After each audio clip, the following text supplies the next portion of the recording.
is we believe. It's an almost unbelievable belief that God who created the earth, God who cast the galaxies out, God who created life and sustains life, that God came to this earth in human flesh.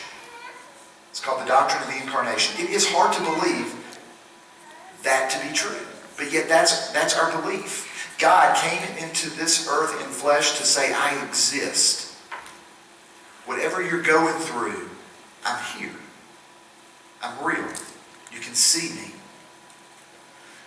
That's the claim that we have. John 1 verse 14 says this, the Word became flesh and made his home among us.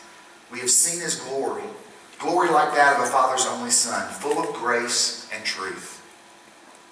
God became human so that, as Jesus said, when you see him, you see the Father. Paul, what he writes is that Jesus is the image of the invisible God. Matthew writes it this way in Matthew 1. It says, now all of this took place so that what the Lord had spoken through the prophet would be fulfilled.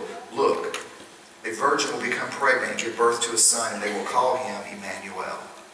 The word Emmanuel is Hebrew. It means God with us. So if that's not enough of this absurd claim, think about how we would do it if we were God. And we would come down, at least this commanding presence, this powerful force. I kind of imagine it to be like Thor. I mean, that would be, we would come down off the mountain, we would defeat darkness. I mean, that's how we would do it. But that's not the Christmas story. The Christmas story is that God came in a very ordinary way. A zygote was formed. Heart tissue began to develop. Brain began to form. Fingers and toes. Mary's belly began to move around. And eventually Jesus was born through the womb. God came as an ordinary baby. Why? Why did God come? I mean, that's hard for us to imagine that God came to this earth in the form of a baby. I mean, but then you think about it. Think about what happens to us when we come around babies. I'm 47. If I go to a hospital to see somebody who's had a baby, I mean, I'm like, maybe one more. And then I come home and Claire's like, no way. It's impossible now. So, I mean, but the reality is it kind of just makes you think about that. You hold a baby and you make silly faces and you talk in ways that you wouldn't want anybody else to see you talk. And so you do all of these things. A baby will just pull love out of you. Maybe that's why God came as a baby. It's also, a baby is very uniting.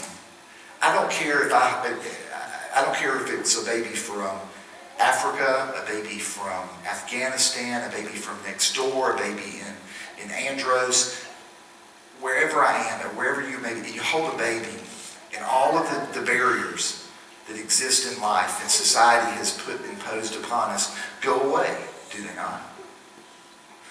Maybe that's why God came as a baby. Helpless, totally vulnerable, dependent. I mean, you ever stop and think about the fact that Jesus, as he grew, would have had scrapes? He would have cried. Jesus would have had nightmares when he heard noises in the dark.